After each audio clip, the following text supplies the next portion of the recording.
le déficit d'enseignement est un esprit dispensateur de mauvais enseignements. Et derrière son enseignement, il y a une voix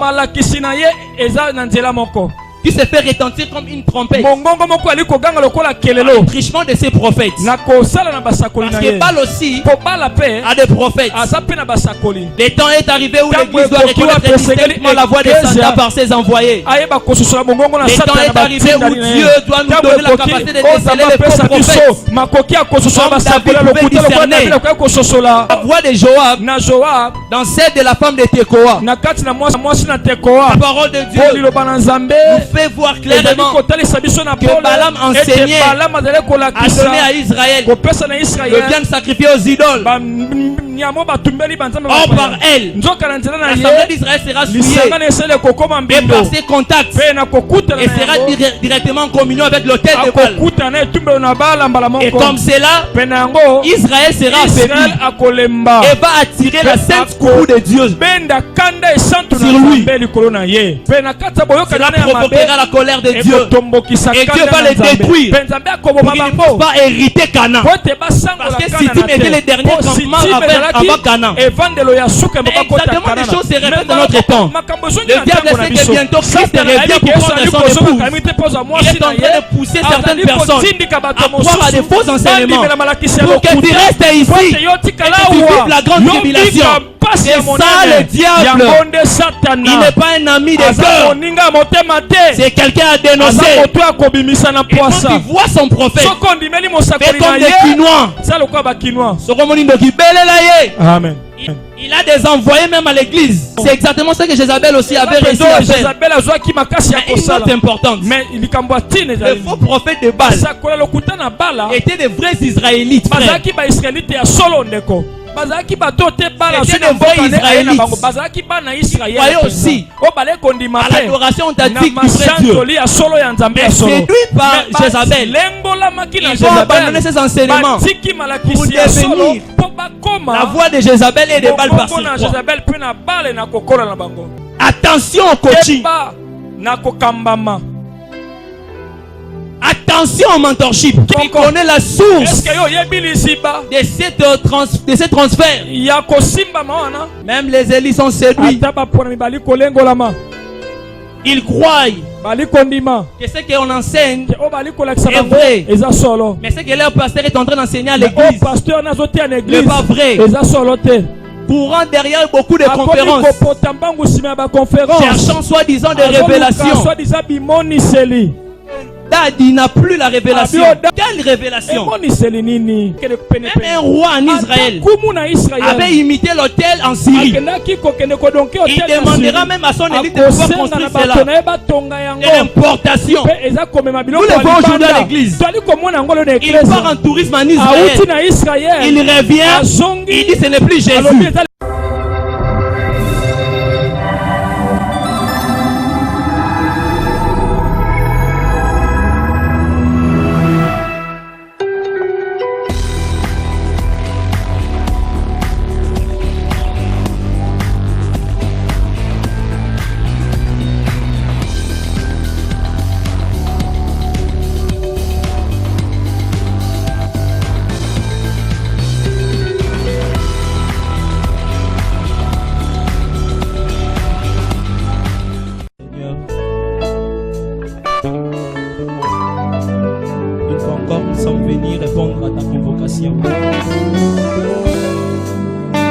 Une fois encore, nous sommes assemblés ici pour écouter ta parole.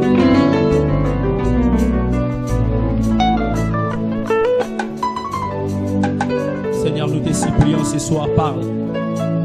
Nous te supplions ce soir, parle encore. Seigneur, nous te supplions plus que jamais, parle-nous. Seigneur, nous ne voulons pas attendre la voix d'un homme, mais nous voulons attendre la voix et les oracles venant de toi et de toi seul. Car toi seul, tu en es digne.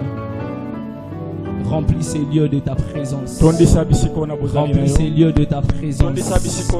Remplis ces lieux de ta présence. Remplis ces lieux de ta présence.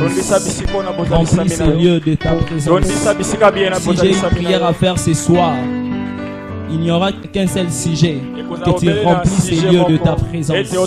Seigneur, que le ciel puisse être ouvert et que tes anges puissent avoir les loisirs de monter et de descendre dans ces lieux. Seigneur, que ton esprit puisse nous agiter comme jamais. Père, que nous puissions être revigorés par ta présence. Alléluia. Nous disons remplis ces lieux. Remplis ces lieux. Remplis ces lieux. Remplis ces lieux. S'il te plaît, Père, remplis ces lieux de ta présence. S'attire ces lieux de ta Shekinah. Oui, nous voulons être, Seigneur Dieu, emportés par les vents de ta présence. Seule ta présence nous garantit la vie. Alléluia. Seule ta présence nous garantit la vie. Alléluia. Est-ce que l'assemblée peut m'aider à acclamer fortement le Seigneur? J'ai parlé d'acclamer celui qui était mort à la croix pour nous. J'ai parlé d'acclamer celui qui... Aïe, aïe, aïe, aïe. Je disais d'acclamer celui qui était mort à la croix pour nous. Alléluia. Nous puissions passer à la lecture de la parole. Si ça ne te dérangerait pas, si tu peux te mettre debout. Nous sommes dans un roi. Notre texte d'or, notre texte de base. Le chapitre 17. Nous allons faire vraiment une lecture kangourou, c'est-à-dire nous allons prendre partie par partie. Je disais d'abord 1 roi chapitre 17 de verset 2 1 roi chapitre 17 verset 2 jusqu'au verset 6. Nous allons prendre maintenant, après nous allons prendre 1 roi chapitre 18. 1 roi chapitre 18. Nous commencerons par lire la partie comprise entre le verset 20 jusqu'au verset 36. Alléluia. Amen. Je disais d'abord 1 roi chapitre 17, le verset 2 à 6. 1 roi 17, verset 2, verset 6. Et la parole de l'Éternel fut adressée à Élie en ces mots. Pars d'ici, dirige-toi vers l'Orient et cache-toi près du torrent de Kérit qui est en face du Jourdain. Tu boiras de l'eau du torrent et j'ai ordonné au corbeau de te nourrir là. Il partit et fit selon la parole de l'Éternel. Et il alla s'établir près du torrent de Kérit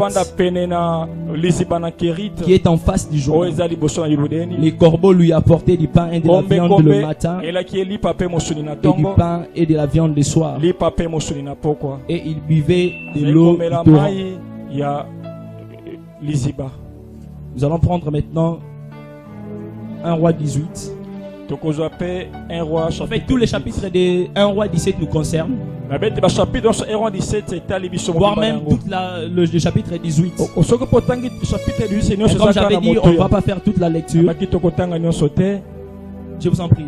Asseyez-vous s'il vous plaît, je vais continuer à lire. Je suis dans 1 roi 18, le verset 20. Akab envoyait des messagers vers tous les enfants. Akab envoyait des messagers vers tous les enfants d'Israël et il rassembla les prophètes à la montagne du Carmel. Alors Élie s'approcha de tout le peuple et dit: jusqu'à quand boiterez-vous de deux côtés? Si l'Éternel est Dieu, allez après lui. Si c'est Baal, allez après lui. Le peuple ne lui répondit rien. Et Élie dit au peuple: je suis resté seul de prophètes de l'Éternel. Et il y a 450 prophètes de Baal. Qu'il nous donne 2 taureaux qu'ils choisissent pour eux. L'un des taureaux, qu'ils le coupe par morceaux et qu'ils le place sur le bois sans y mettre le feu. Et moi je préparerai l'autre taureau et je le placerai sur le bois sans y mettre le feu. Puis invoquez le nom de votre Dieu. Et moi j'invoquerai le nom de l'Éternel, le Dieu qui répondra par le feu. C'est celui-là qui sera Dieu. Et tout le peuple répondit en disant: c'est bien. Je pense que je peux m'arrêter là parce que tous les chapitres 18 nous concernent. Je n'aimerais pas faire un bis répétitif à ce que j'avais déjà lu précédemment. Simplement pour remémorer notre esprit. Nous sommes en train de parler depuis le mois de septembre passé, le terme d'Élie et les événements du mont Carmel. Ça, c'est la partie un message très prophétique pour notre temps. L'autre fois, nous avons dit que la résurgence de certains événements passés, la résurgence de certains événements passés nous prouve à suffisance que des choses que Dieu a fait hier avec certaines personnes, si nous pouvons bien voir dans les yeux prophétiques, nous pouvons voir les mêmes choses se répéter même à notre temps. Nous avons dit que la prophétie est cyclique. Vous vous souvenez encore? Pour du moins pour ceux qui étaient là. C'est pour cela, pour nous situer, je ne répéterai pas ce que j'avais dit autrefois, mais j'aimerais simplement donner le plan rapidement pour permettre à ceux qui n'étaient pas là de nous comprendre un peu. On avait parlé des objectifs et les publics cibles de ces messages. On avait fait la synthèse de ces termes liés les événements du Mont Carmel. Dans la première partie, nous avons défini les personnages clés de cet enseignement. On a parlé d'Élie, on a parlé d'Akab, on a parlé de Jézabel, on a parlé d'Abdias, on a parlé de Baal, on a parlé d'Atali. Et à la deuxième partie, nous avons parlé de faits précurseurs des événements du Mont Carmel. C'est-à-dire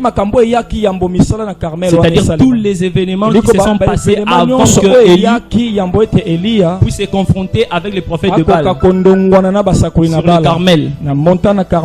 Il y en a plusieurs, mais nous n'avons retenu que 4. Le zèle d'Élie, les Kérites, Sarepta, Élie et Abdias. Et puis à la troisième partie, c'est Mont Carmel.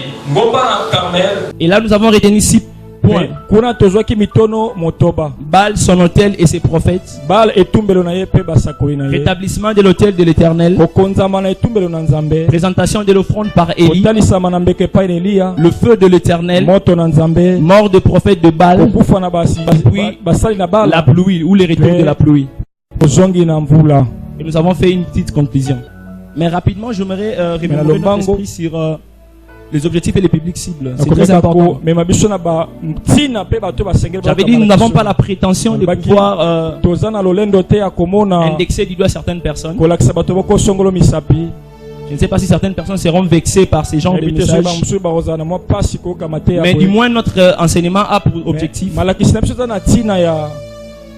d'abord, premièrement, de faire prendre conscience à l'élite sacerdotale ou leadership de notre pays, particulièrement, de responsabilité qu'il incombe sur la marche prophétique de l'église, épouse du Seigneur. Deuxièmement, amener les enfants de Dieu à se considérer plus encore participants de l'accomplissement de la destinée prophétique de l'église sur la terre avant sa rencontre avec son époux dans les airs. Troisièmement, encourager les serviteurs et servantes de Dieu fidèles à défendre la vérité face à la montée des doctrines hérétiques qui influencent vraisemblablement la sainte doctrine. Et quatrièmement, ce message voulait servir de sonnette d'alarme à l'église pour la préserver pure, en dénonçant l'influence de l'œuvre du malin qui la ronge. Et puis cinquièmement, c'est de réveiller l'église en la préparant à une action très puissante du Saint-Esprit pour ces temps. Parce que nous croyons qu'il y a des choses que Dieu fait ou que Dieu fera. Si nous ne sommes pas préparés, nous pourrons dire ah, ce n'est pas Dieu alors que c'est Dieu. Quelqu'un me comprend? Et c'est pour cela que nous voulons, au travers de ce genre d'enseignement, préparer l'église à une action puissante du Saint-Esprit dans cette heure finale. Et le public ici de notre message, comme je le disais, le ministre de Dieu, serviteur et servant de Dieu, bref, tous les enfants de Dieu.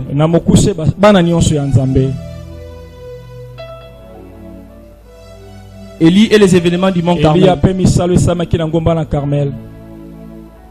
J'aimerais résumer d'abord ce que j'avais dit autrefois. Nous voyons Élie surgir d'un coup comme ça. C'est tenant face au roi. Il a même prophétisé que la pluie ne tombera pas. Et cela avait fait 3 ans et la pluie n'est pas tombée. Et cela a mis tout l'état d'Israël en sécheresse totale. Cela a provoqué même la famine, une crise économique. Mais qu'est-ce que Élie cherchait?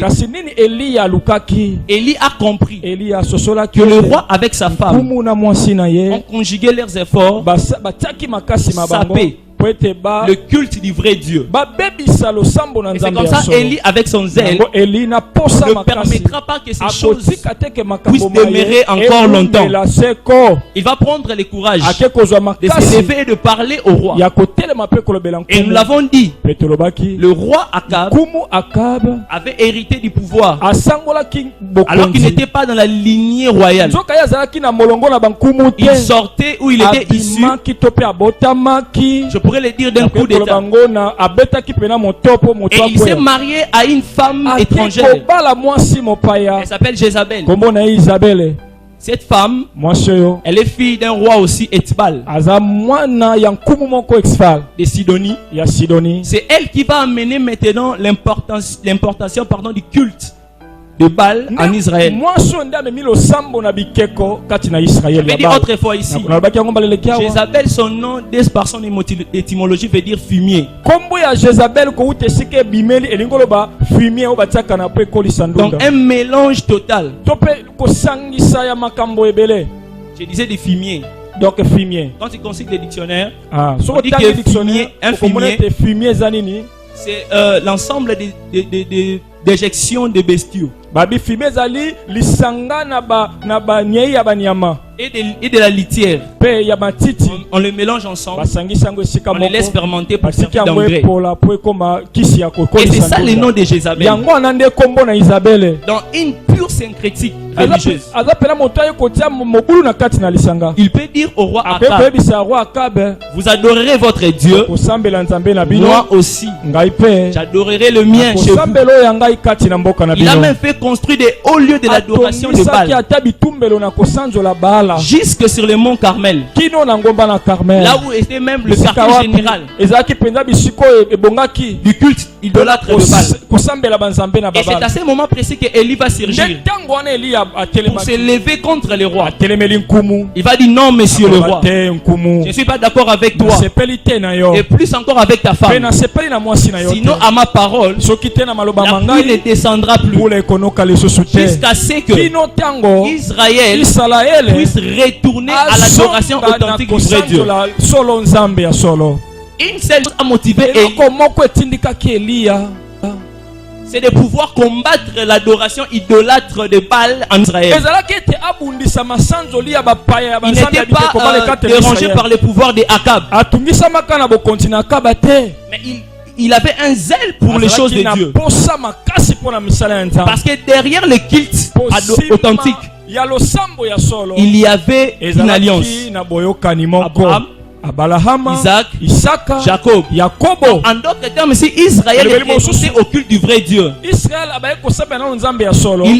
renonçait au même moment à la paternité d'Abraham.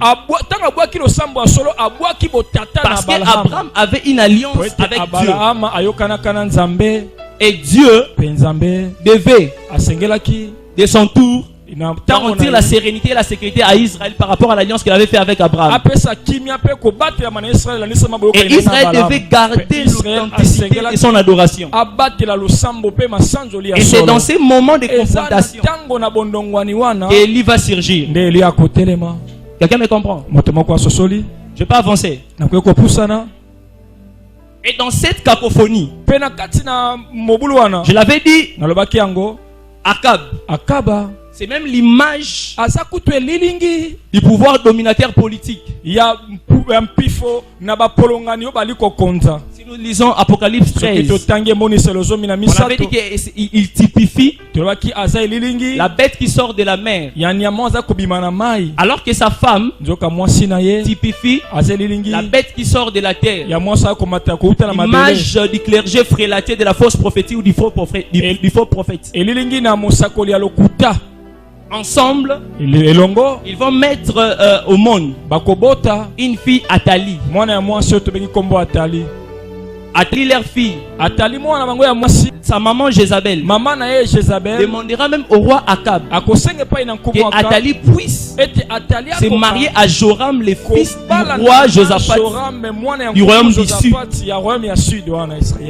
Et derrière cette pensée, il voulait simplement contaminer aussi le royaume du sud qui avait gardé l'authenticité de l'adoration. Quelqu'un me comprend? Et c'est comme ça il va réussir son coup. Oui, Athalie va se marier avec Joram. Joram même des fils. L'un de Jéhu arrivera un jour au pouvoir.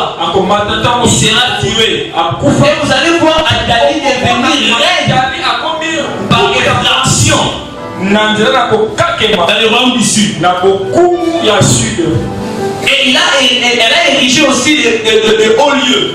Et l'adoration des Baals au royaume du sud. Nous avons dit à notre temps une image d'un écuménisme politico-religieux.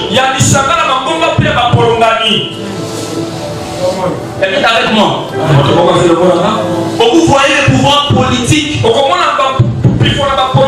envolé en juste et noces avec certaines religions. Et ils disent que vous devez être ensemble.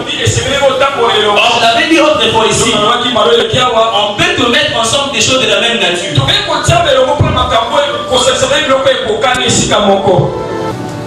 Quelqu'un est d'accord avec moi? Ce sont des choses que nous voyons à longueur de journée dans notre pays. On appelle des gens de prier pour les Congo. On voit les musulmans passer prier. On voit les humanistes passer prier. On voit aussi quelqu'un qui se dit que l'église devait passer prier. Mais cette prière est adressée à quelle divinité?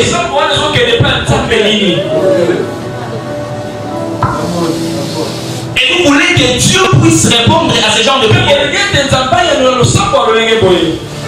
J'ai dit non.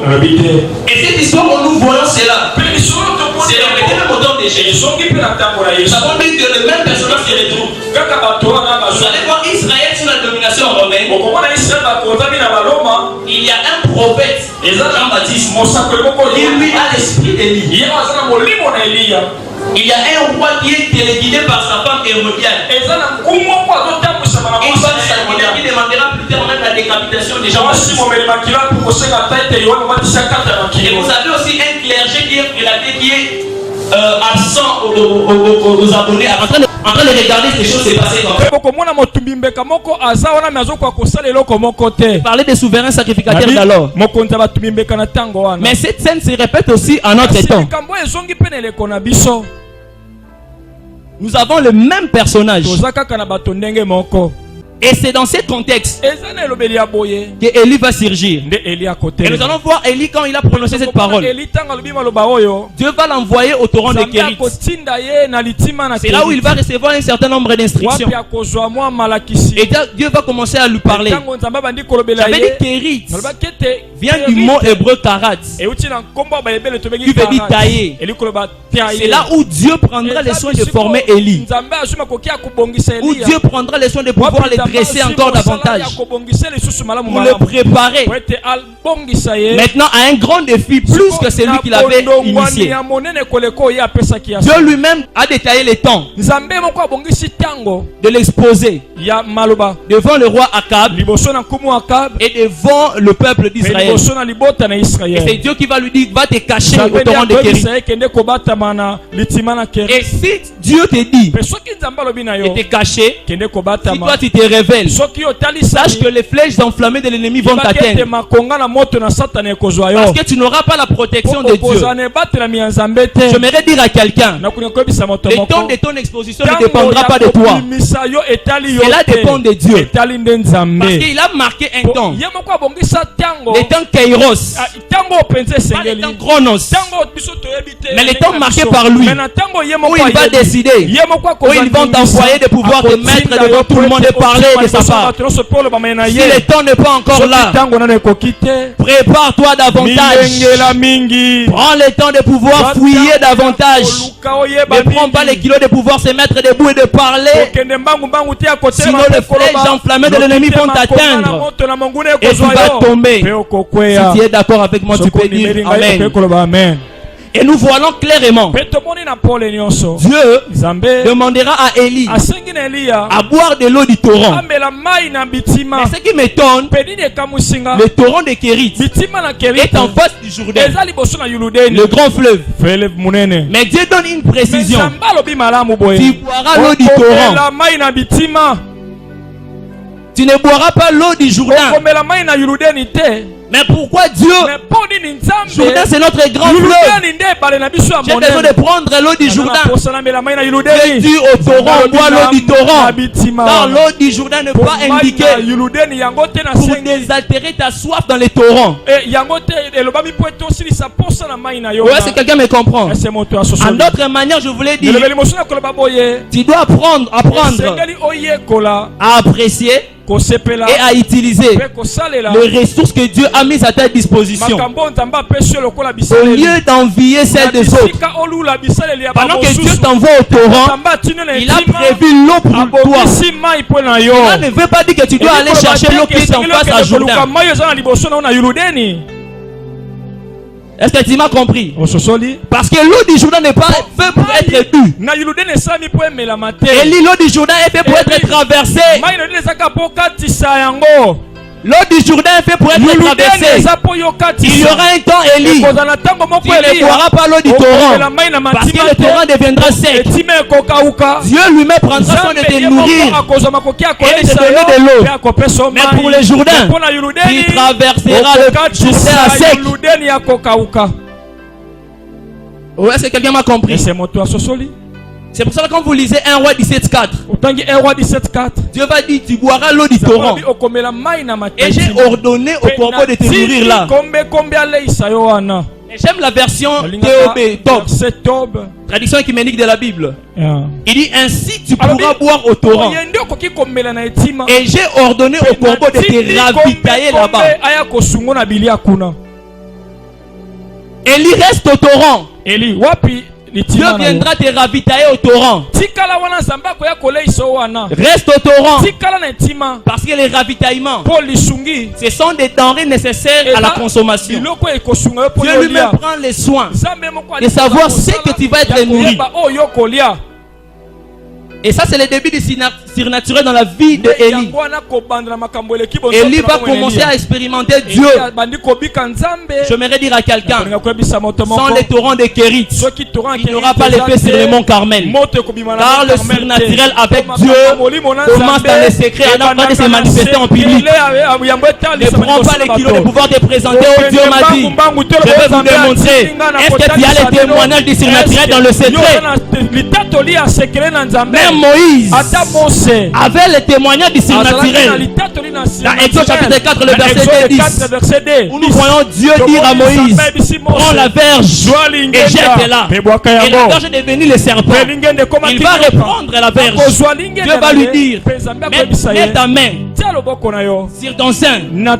Et quand tu vas le retirer, cela est devenu lépreuse. Et ça, c'est le surnaturel qui commence avec Moïse. Avec Dieu seul dans le secret. pas les anciens d'Israël. Même Aaron n'est pas encore arrivé. C'est pour cela Dieu lui dira après, reprends la verge, car avec celle-ci, tu feras des prodiges devant Pharaon et son peuple. Si tu as besoin de pouvoir démontrer Dieu, tu dois d'abord avoir les témoignages du torrent. Oh, est-ce que quelqu'un me comprend?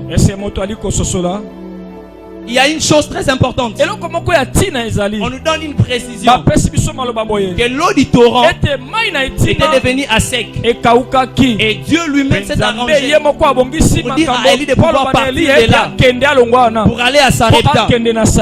Mais avant cela, j'aime une chose aussi très importante. On nous dit que le pain et la viande étaient servis le matin et le soir. Les corbeaux étaient chargés de donner à Élie le pain et la viande le matin et le soir. Mais je sais que la nature du corbeau, il est charognard. Mais il n'a pas pu manger la viande d'Élie parce que Dieu lui a donné l'ordre de mission d'aller vers Élie seulement. Car si Dieu donne l'ordre, tout le monde va exécuter pour être ainsi nourri par Dieu. Et Élie devait être là où Dieu voulait qu'il soit. Je voulais dire à quelqu'un que la manne est là où est la nuée.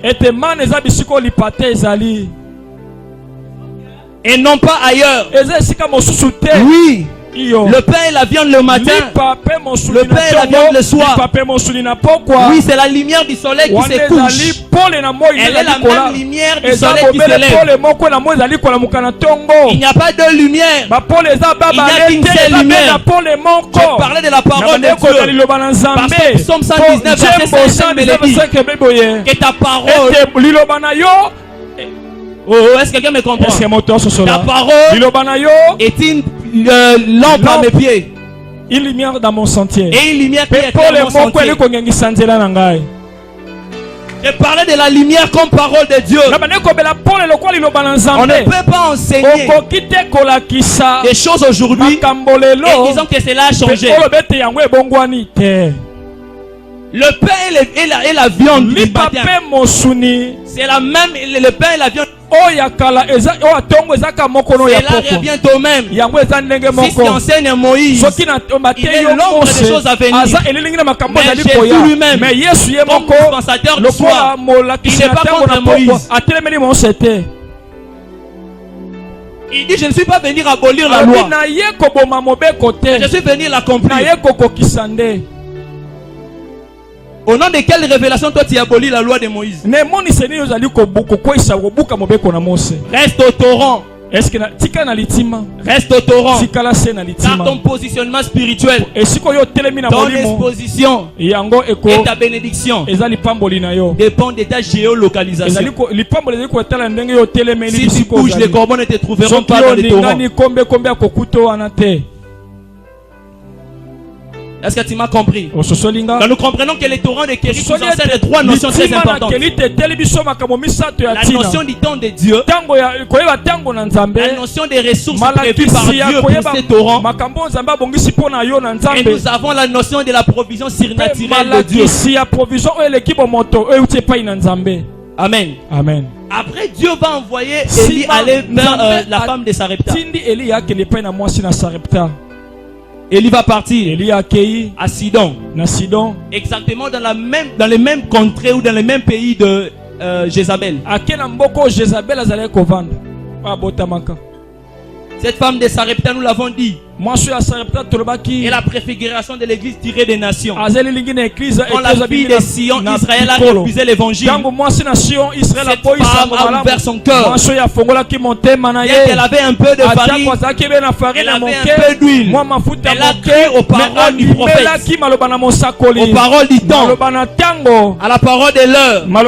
Car le prophète aussi la prophétie pour ses propres contemporains. Car cette femme a cru à cette cette prophétie, elle n'a pas cru seulement au prophète comme personne, mais elle a cru aussi au prophète comme prophétie. Et c'est exactement, elle va vivre le miracle de Dieu. Voyons que la farine et l'huile seront pétries en un seul corps. Puis le tout sera passé sur le bois enflammé. L'image du sacrifice agréable de l'Éternel et de la croix. J'aimerais dire à quelqu'un, après Kérit, il y a Sarepta. Après Kérit, il y a Sarepta. Là, ça ne sera plus la compagnie des animaux, une compagnie humaine, où Dieu a ordonné même à cette dame de te prendre en charge. Il y a ton voisin, il y a Sarepta. Quatrièmement, Élie et Abias. Dans 1 Roi chapitre 18, le verset 7 à 15. Dieu va décider que Élie puisse se présenter devant Akab. Élie va partir pour témoigner publiquement de l'Éternel, après avoir été formé en cachette par lui seul. Alors qu'Abias va prendre les kilos et garder un certain nombre de prophètes. Même la mentionne même 100. Quand il se rencontre avec Élie, il va le présenter cela comme une bonne action qu'il avait faite.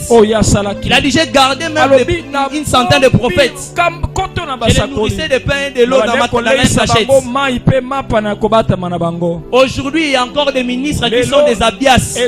Pendant que Dieu a besoin d'Élie sur les champs pour se présenter devant le roi et parler. Lui, Abias, il a gardé certains prophètes.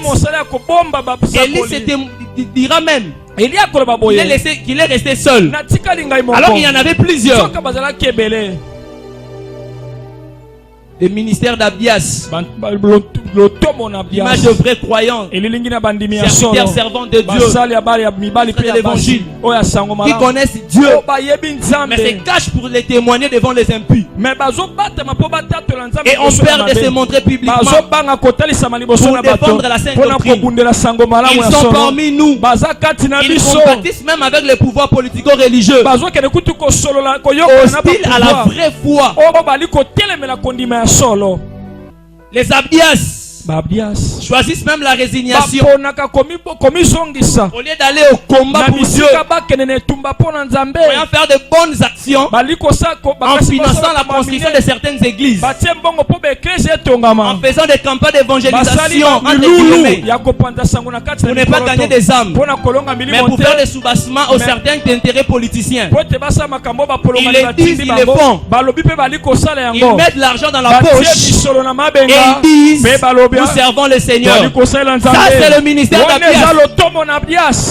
Il y a encore d'Abias parmi nous. Nous allons voir rapidement Élie partir au mont Carmel. Nous avons dit Carmel, c'est le lieu fertile, c'est le verger. Mais ce lieu est devenu un lieu idolâtrique où on adorait Baal. C'est là où même Élie a choisi comme lieu du défi. Et il va entrer dans les domaines privés du faux Dieu pour les contester. Il y a certains commentateurs qui ont dit que la contestation d'Élie avec le prophète de Baal sur les Carmel est l'une des scènes les plus dramatiques de l'Ancien Testament. Et les commentateurs dira, historiquement on peut dire qu'elle sauva le culte de Yahvé en Israël. Et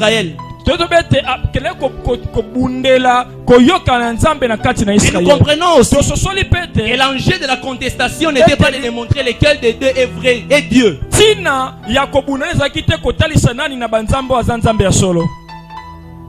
Mais réellement, parce que l'autre n'était pas Dieu du tout, car il n'avait qu'un seul Dieu. Et c'est comme ça que Élie voulait démontrer à la face du monde, ou du moins devant Israël, que seul Dieu Yahvé est le vrai, l'unique, le véritable Dieu.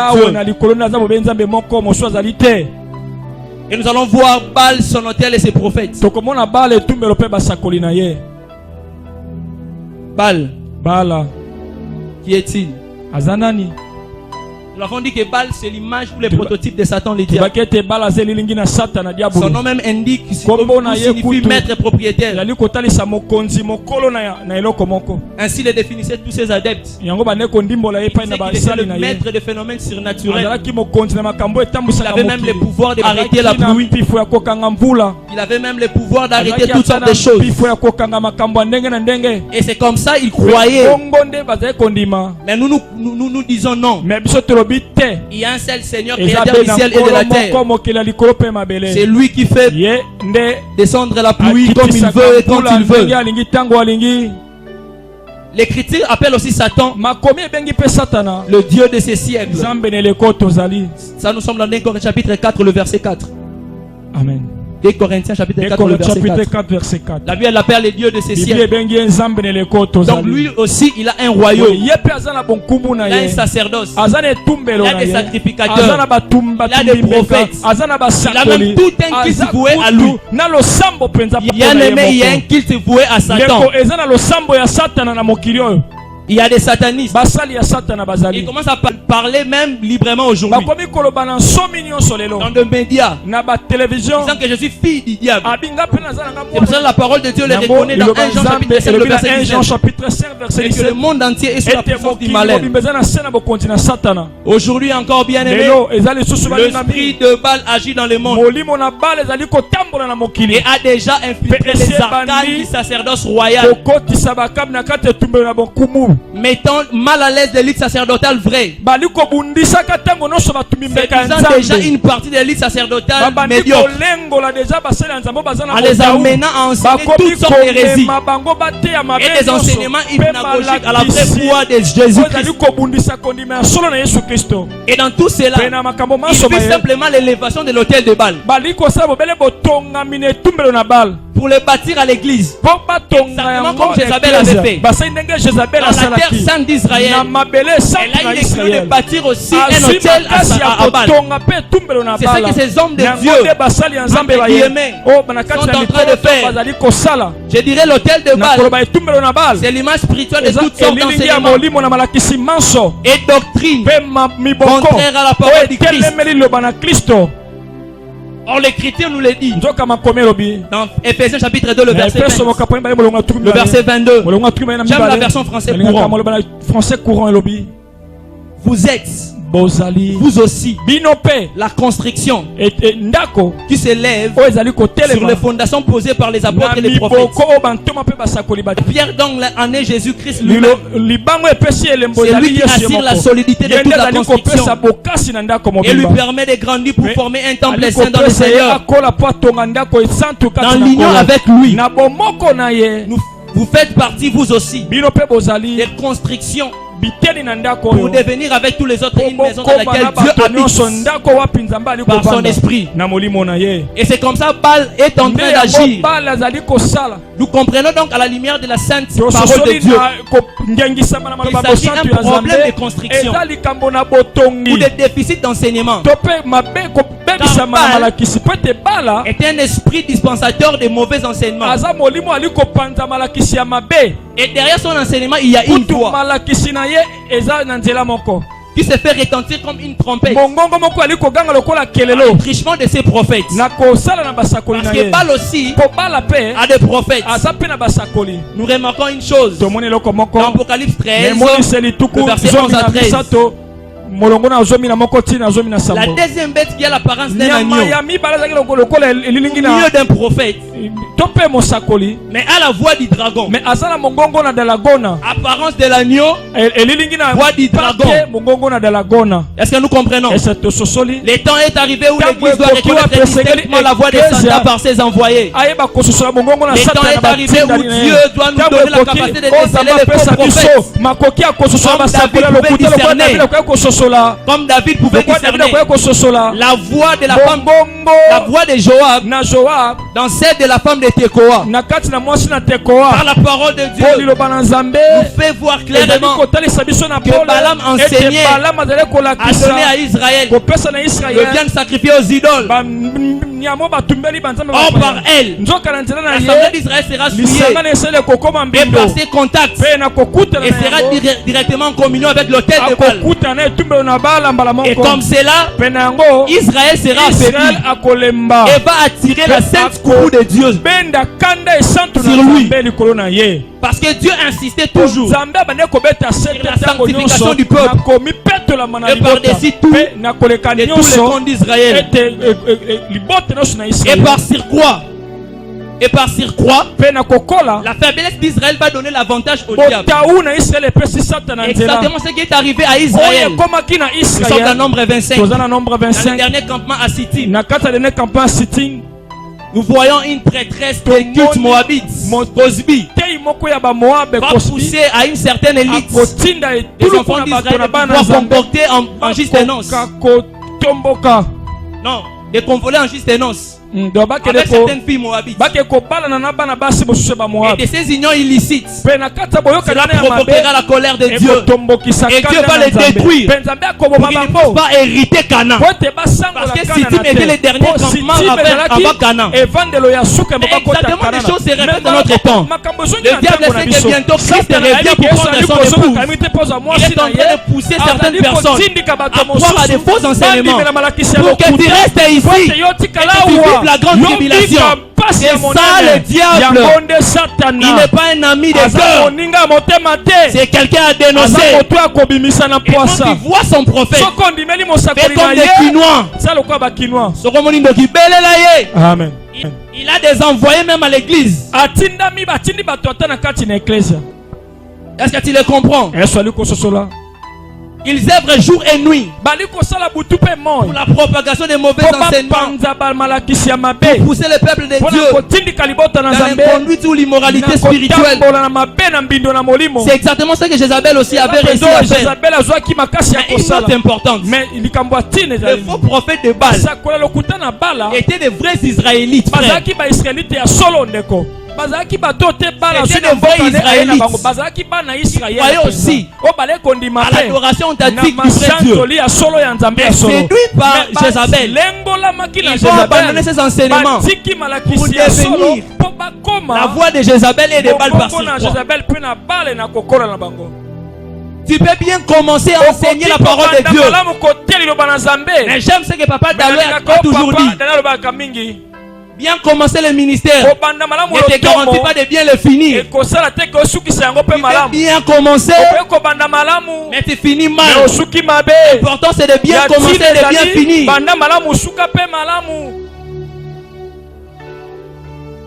Attention au coaching. Attention au mentorship. Ça c'est mon mentor. Il veut prier pour moi. Est-ce que tu connais l'alliance qui les caractérise? Surtout les jeunes que nous sommes. Nous sommes pressés à aller nous agenouiller pour que nous puissions, qu'on puisse prier pour nous. Que je reçois quelque chose. Tu connais la source de ces transferts.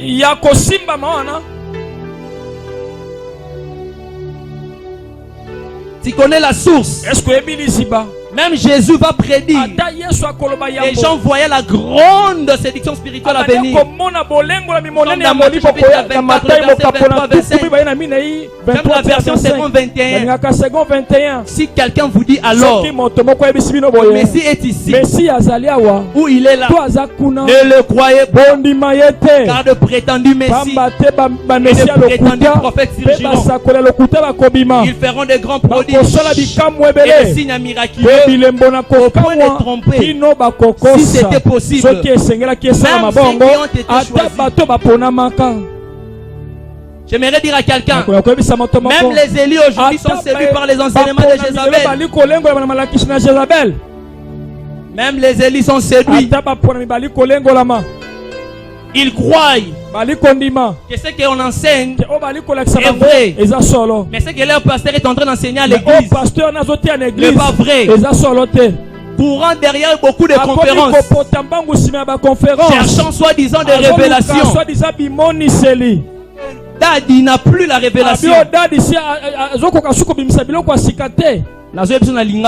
Biloko a fait ton disaraté. Amen. Et maman nourricière de la parole de Dieu qui t'a nourri depuis beaucoup d'années. Maman a connaissé le banzambe utakala. Tu commences à les négliger aujourd'hui. Au nom de la révélation. Quelle révélation? Quelle révélation? L'histoire nous renseigne. Même dans l'histoire de Caïn et Abel, dans l'autel de la révélation est délaissée. C'est maintenant là où l'homme est en train d'ériger une imitation religieuse. Même un roi en Israël avait imité l'autel en Syrie. Il demandera même à son élite de pouvoir construire cela. C'est l'importation. Nous le voyons aujourd'hui à l'église.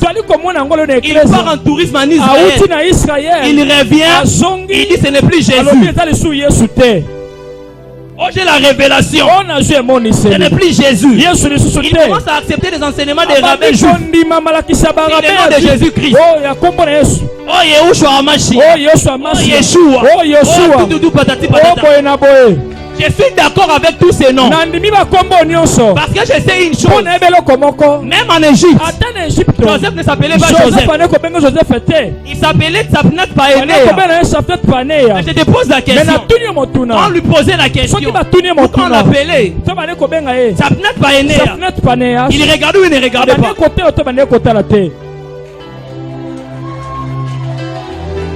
Dis-moi, il ne regardait ou il ne regardait pas?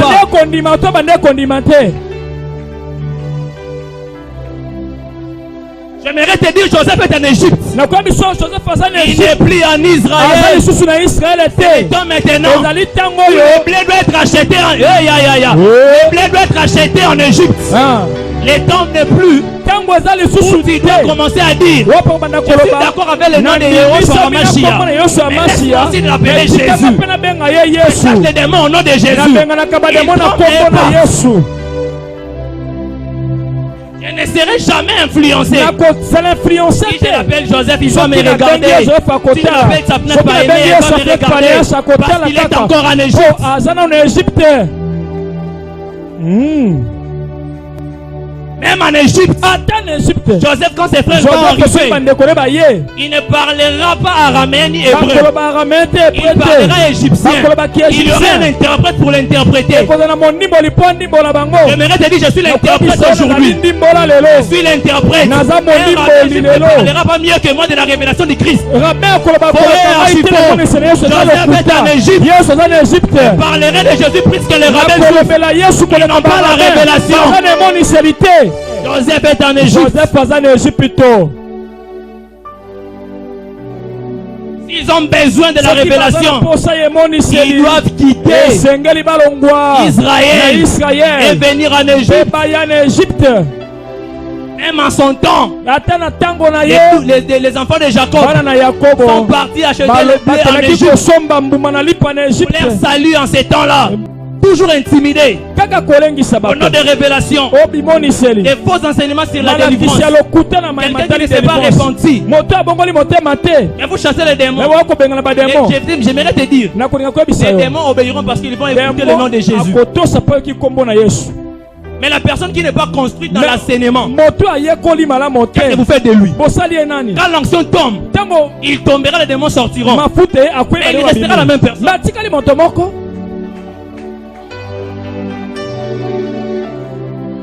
Des faux enseignements sur la délivrance. Des faux enseignements sur les combats spirituels.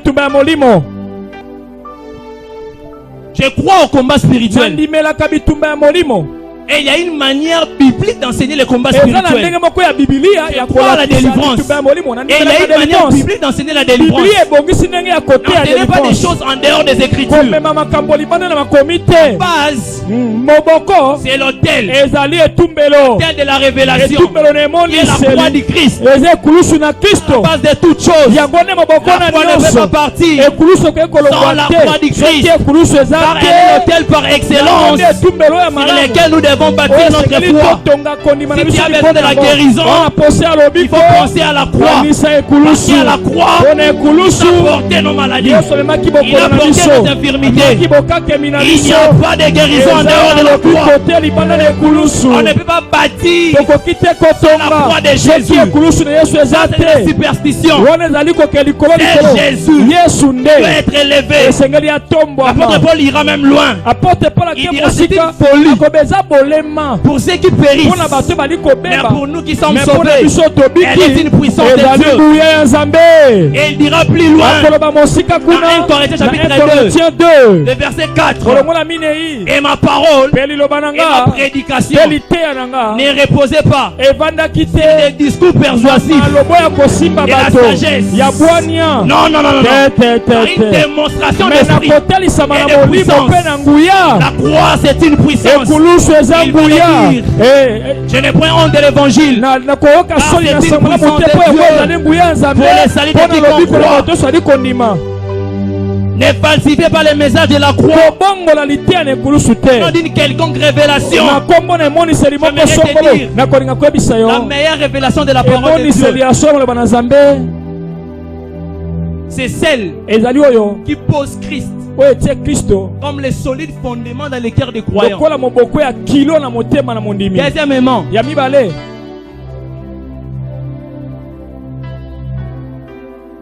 qui propose la vie de Christ par le Saint-Esprit dans la vie des fidèles.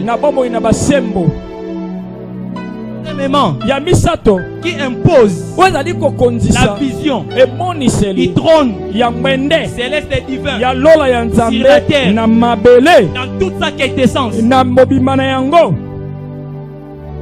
Mais cela ne suppose pas dans une réalité spirituelle donnée. Là, ce n'est pas la révélation. Ça, c'est la supposition. La révélation n'est pas la supposition. La supposition, c'est une opinion reposant. Une opinion reposant sur certaines probabilités. À peu près. La révélation n'est pas une affaire de à peu près. Non. La révélation n'est pas la supposition. Elle est l'éclat du rayonnement de la pensée de Dieu. Pour la lumière du croyant. La Bible le déclare. Psaume 119, le verset 130. La révélation des paroles est claire et dans l'intelligence au simple. La révélation de Dieu dérange parfois. Même les limites sont repoussées par la révélation. Là où je vois même les filles de Télopathe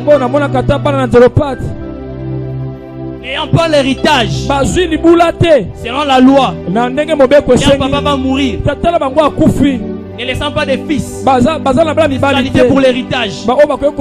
Moïse considérera Dieu. Dieu dira ses filles ont raison. C'est la part de l'héritage de leur père. La révélation n'est pas de la supposition, frère. J'insiste. Ce n'est pas de la supposition. Ne supposez pas des choses. Dites des choses qui sont correctes. Car la doctrine doit encadrer toujours l'inspiration. Vous interprétez des choses même dans la Bible, des choses qu'on ne peut jamais interpréter. Dans la parole de Dieu, il y a les non-dits absolus. On ne touche pas. Ça reste à l'état. Mais toi, tu prends les kilos au nom de la révélation de Dieu. Expliquant même que Adam avait mangé c'est quel fruit. C'est de la sorcellerie, frère. On a parlé simplement d'un fruit. On n'a pas parlé. Là où la Bible essaie de tuer toi. Alors que c'est la fausseté totale. Quel genre d'aveuglement? Ton âme vaut du prix. Ton âme vaut du prix.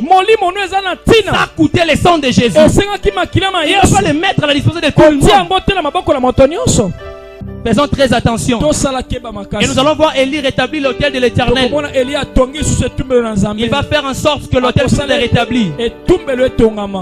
Il va rétablir l'autel. Parce que le prophète de Baal avait dit tout le temps pour mettre leur sacrifice et chercher à pouvoir être consumé. Cela ne s'est pas fait. Et Élie viendra rétablir. Mais j'aime Élie. Il va les amener dans une ère très précise. C'est l'ère de l'offrande du soir. Et le mont Carmel est devenu le tabernacle. Le mont Carmel est devenu le tabernacle de Dieu. Et nous voyons Élie appeler tout le peuple à s'approcher de lui avant le rétablissement de l'autel. Et ensuite il va rebâtir cet autel au nom de l'Éternel. J'aime ce que les Saintes Écritures déclarent dans 1 Timothée 2:5. Car il y a un seul Dieu et aussi un seul médiateur entre Dieu et les hommes, Jésus-Christ homme. L'essentiel est que Christ et lui seul puisse être notre focus et que tout notre enseignement se fonde sur sa personne et sur son œuvre salvatrice et rédemptrice de la croix et de sa résurrection justificative pour l'humanité. Christ qui est l'autel vivant doit être rétabli dans les corps aujourd'hui. J'aimerais dire en dépit de toutes nos dénominations, nous devons comprendre une chose. Nous n'allons pas rétablir l'autel de l'Éternel sans l'unité. Sans l'unité, nous ne rétablirons jamais l'autel de l'Éternel. L'autel de l'Éternel ne sera jamais rebâti dans la division. Parfois, nous devons faire taire nos divergences des doctrines secondaires. C'est de la foutaise, frère. Vous pensez qu'une femme, s'il prie, elle prie sans voile, elle ira tout droit en paix. Ah! Et vous passez à longueur de journée en train de discuter sur des sujets comme ça, alors que les âmes meurent. Quel état que l'église aujourd'hui se trouve? Nous devons commencer à faire taire nos divergences doctrinales secondaires au profit du Seigneur Jésus-Christ qui nous rassemble. C'est Jésus, il doit nous rassembler. Rétablissons l'autel de l'Éternel. Frères et sœurs, rétablissons l'autel de l'Éternel par l'unité. On a besoin de l'onction corporative pour cela. Nous ne combattrons jamais Baal nous-mêmes. Non, non, non, non, non. On a besoin de tout le monde. Si tu crois que Christ est Seigneur et Sauveur, tu es mon frère, tu es ma soeur. Tu n'as pas besoin de savoir là où tu pries. Mais les soubassements de notre c'est Jésus. La présentation de l'offrande. En présentant leur offrande, nous observons dans les Écritures son offrande. Nous comprenons que Élie a amené le prophète de Baal dans les tabernacles célestes. Et le feu ne pouvait que descendre. Et quand Élie va se présenter, il va faire tout selon la parole de Dieu. Il se présente au moment de la présentation de l'offrande entre les deux soirs, accompagné d'une offrande non sanglante, comme le dit Exode chapitre 29, versets 38 à 43. Et tout cela est fait selon les directives de l'Éternel. Et nous voyons dans l'offrande d'Élie, le sacrifice de Christ est testé par sa vie parfaite. Il a été découpé, exposé, et sa mort sur la croix, et les témoignages du tombeau sur le bois, cela sera accepté. Et du même coup, les 12 pierres seront brûlées. Toutes les 12. Parce qu'Élie a rétabli l'autel éternel avec les 12. L'image des 12 tribus d'Israël. Alors cela s'est passé au royaume du Nord pendant le moment du schisme. Mais Élie est déjà dans son esprit. L'image de l'unité du corps. Il va rétablir avec les 12. Si nous voulons que le feu puisse descendre, Nous devons tout faire selon la parole de l'Éternel. Et nous ne forcerons pas les choses. Donc c'est on reviendra après. Je voudrais dire à quelqu'un, la Shekinah de Dieu s'identifie à cet hôtel de pierre. Dans la chambre haute, et c'est celle de pierre vivante, le corps de Christ qui sera inauguré. Tu vas avoir les bonnes intentions de saisir l'âge. Si ton cœur n'est pas tourné vers Dieu, je disais Dieu, tu vas mourir. Les bonnes intentions de civisme. Mais nous devons être instruits pour savoir comment est-ce que l'onction des deux fonctions. L'onction, c'est la connaissance. Seul entre les mains d'un aveugle perdu dans la forêt. L'onction, c'est la connaissance. C'est un médicament sans la posologie. Il y a besoin de la posologie pour utiliser le médicament. Quand le médicament ne sera pas tout à fait te détruire. Ça va te détruire. Le feu c'est bien. Mais attention, il y a aussi le feu étranger. Il y a déjà le feu étranger dans l'assemblée de l'Éternel. Même Nadab et Abihu, on ne les a pas épargnés des sacrificateurs. Ils sont morts. Bien aimés, il faut faire très attention. C'est pas parce que tu apportes la parole de Dieu qui est exempt du jugement de l'Éternel. Tu vas mourir comme les autres. Et c'est comme ça Élie après le feu demandera qu'on saisisse les prophètes de Baal pour le faire descendre devant les prisons. C'est là où il va être tué. Tous. Élie va exhorter par ses gestes le peuple à revenir à la foi révélée, l'origine de peur d'un jugement plus terrible que la famine. Aujourd'hui encore, Dieu dit dans Malachie 4, 5, 6, je vous enverrai Élie le prophète qui est tué là. Parce qu'au temps de la fin je le vois. Dieu suscite une armée de Élie, des personnes qui seront en contact pour détruire les œuvres de Baal. Le temps est venu où tu dois exercer tes mains pour le combat. Car la mort des prophètes de Baal se fera par le paix. L'image typique de la parole de Dieu. Nous ne demandons pas de tuer nos frères par des armes. J'aimerais que la race définie puisse s'élever exactement au dernier campement de Sittim pour apaiser la colère de Dieu. Il a fallu le courage d'un certain Finé, le type d'un vrai ministre de Dieu qui resta fidèle à la parole de Dieu pour la défendre face à la montée du mensonge et de la séduction. Il va témoigner son zèle pour l'Éternel en sortant son épée du fourreau pour tuer Zimri. J'aimerais te dire, si tu es Pierre, il y a un temps où Dieu te dira, mets ton épée dans le fourreau. Parce que le temps n'est pas de que tu puisses couper l'orteil de Malchus. Après le vrai jugement de ta propre personne, Pierre.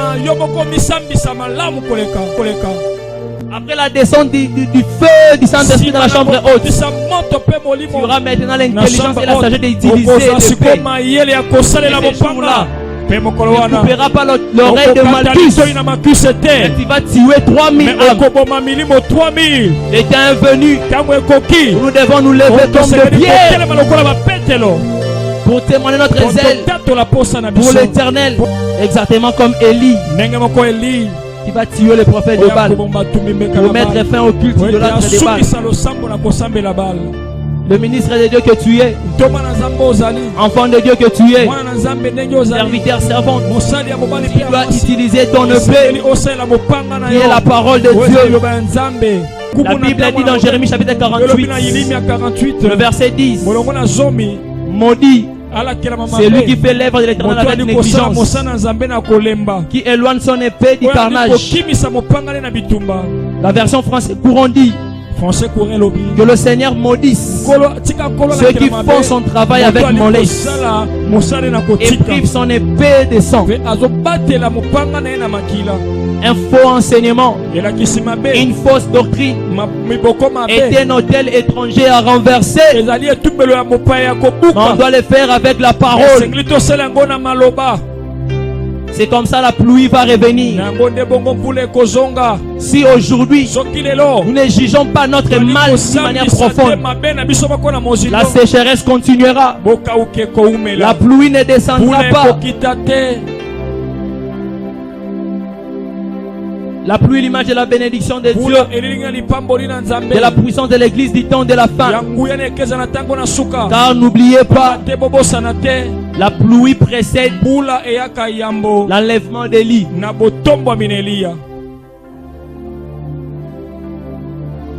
Nous avons besoin de cette pluie. Je crois à la pluie de l'arrière-saison. L'église est donc invitée à d'abord juger son mal avant le retour de la pluie.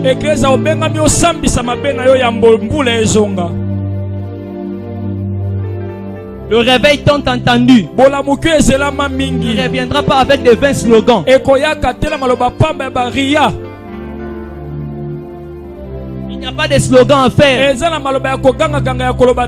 C'est pour cela aujourd'hui encore, l'église doit sortir de la routine, du folklore, des rites, des symboles stéréotypés pour s'engager véritablement sur le chemin du réveil du temps de la fin. Et cela ne passera pas sans l'intercession. Si nous ne prions pas, rien n'arrivera. En son temps, Élie pria 7 fois pour que la pluie puisse revenir. Et nous sommes dans ces temps où Jésus cherche des cœurs de personnes qui vont s'engager.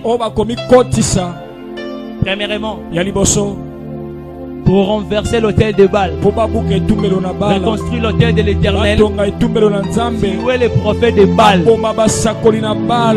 Et nous allons voir le retour de la pluie.